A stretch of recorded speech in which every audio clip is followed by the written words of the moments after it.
Is it wrong that when Sean Thornton and Zach Ronaldo were getting into it, I was kind of rooting for Sean Thornton? Bruins win 3-1 over the Florida Panthers as Ryan Spooner scores 2 goals to lead the way and Rask has another strong game. We'll try and make it a quick one because simply put, we've seen this game before. The Bruins start off really strong in the first 2 periods, particularly the first period. Florida struggles to get out of the gate. Midway through the first period, the Panthers fail to clear the puck. Torrey Krug throws one on and is deflected in by Ryan Spooner. His first even strength goal since October 23rd. That was a 20-game stretch. He would add another one, though, in the second period as the Bruins on a power play get a cycle going. Spooner gets an open shot opportunity from the circle and snipes it past Roberto Luongo, his 6th and 7th goals of the season. And after this, we all know what's coming, guys. Like I said, it's happened all season long. They turtle in the third period, the Panthers all over them. They would eventually get one back. It's Riley Smith from essentially the same spot Ryan Spooner scored his goal. A slap shot just finds its way past Tuukka Rask. Kind of a bad goal to let up. There was a little bit of traffic in front, but that's one you normally expect to see Tuukka stop. But again, that was the only blemish, as at the end of the game, Jaromir Jagr turns over the puck as Roberto Luongo's vacating the net. Patrice Bergeron picks it off, gets it to Brad Marchand, and he scores on the empty netter from center ice. Bergeron's 19th assist, Marchand's 14th goal, as that combination continues to put up points. Yes, it was an empty netter, but damn it, they're playing really well. I'm going to give them credit. So again, not the most interesting game. We did have some rough stuff throughout the game. Aaron Ekblad getting into it with Zach Ronaldo. You had Zach Ronaldo with a big hit on Connor Brickley. That brings over who I believe was Vincent Trocheck. I might be wrong on that one. But he comes over, breaks his stick with a cross-check right across what looked like Ronaldo's neck. It might have been the shoulder pad. And then Thornton comes over and kind of roughs him up and gets him from behind. So again, you can't really root against Sean Thornton, and I would rather have Thornton than Ronaldo. But I respect what Ronaldo's doing. He's standing up for teammates when he should. He's being that agitator. And really, with him being that agitator, it's kind of allowed Brad Marchand to not do that as much and just focus on the goal scoring. Because we finally have someone on this team who's more hated than Brad Marchand. Most people argue at least you can respect Brad Marchand because he puts up points. People fucking hate Zach Ronaldo. Thornton was involved in another controversy. Kind of looked like he got an elbow up on Jimmy Hayes. After the game, Jimmy Hayes stating that it was just a hockey play. And let's be honest here with Hayes. He was probably really pissed at Thornton. But when it comes to the Boston media, you're not going to say, yeah, fuck that guy. In the same game this elbow happens, there's a poll on the Nesson feed. Who was your favorite member of the 2011 Stanley Cup team that was also a Florida Panther? You had Gregory Campbell, Nathan Horton, Tim Thomas, and Sean Thornton. Sean Thornton won that poll. A fourth liner won that poll over the goalie who single-handedly dragged this team to a championship.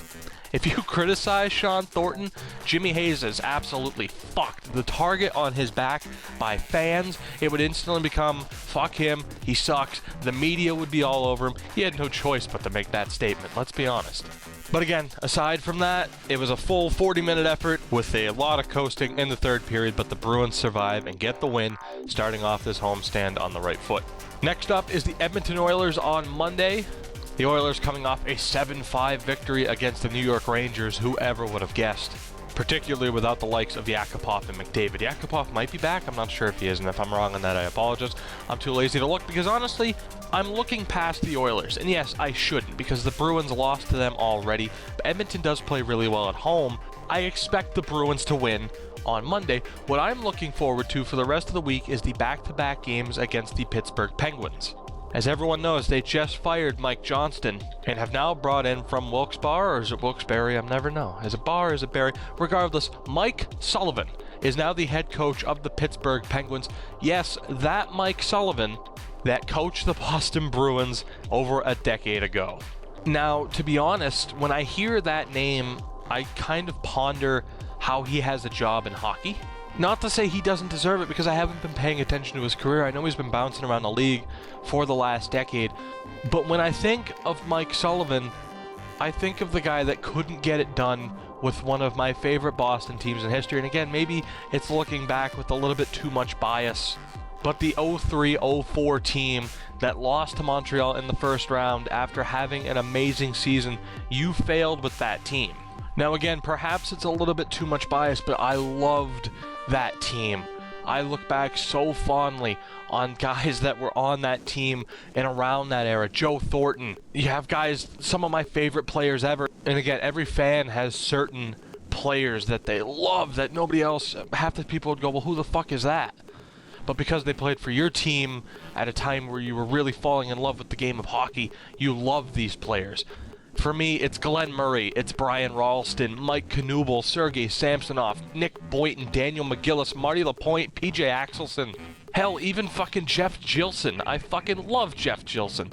Sean O'Donnell, Rob Zaminer, Hal Gill, Ian Moran, PJ Stock. I even love Felix Potvin, even though he wasn't here for that long, but I fucking loved when they had Felix Potvin. Manny Fernandez, Andrew Raycroft. Fuck it, I'll give Doug Dowell and Carl Corazzini a shout out. So when I think of Mike Sullivan, that's what I think of. A guy who had a pretty strong team and couldn't get it done. Obviously, it's a different situation. You have just a monster of a team when they are healthy. Fleury is an amazing goalie when he's on his game. If Letang can stay healthy, he is one of the perhaps top 10 best defensemen. And then, of course, Crosby, Malkin, Kessel, Hornqvist. I do have to admit, for Pittsburgh's sake, I do hope they can turn it around. I'm still a Phil Kessel fan. I do still like some players on the team. I'm a Sidney Crosby fan. The guy's the best player in the league. Even if he's having a down year, that doesn't change that. Not to say I wouldn't like to see someone like a Florida or a Columbus or, you know, another team that you don't expect to make the playoffs. Not to say I wouldn't want them to miss out in favor of Pittsburgh, but it just doesn't feel right to have the Penguins struggling this much. But again, let me know what you thought of this game. Let me know what you think about the whole Sean Thornton, Jimmy Hayes incident, the Sean Thornton, Zach Ronaldo incident. How do you think the Oiler game will go on Monday? And what do you think of the Mike Sullivan signing in Pittsburgh, particularly if you are old enough to remember his days very fondly in Boston like I am? Again, I thank you all very much for watching, and I'll see you all next time.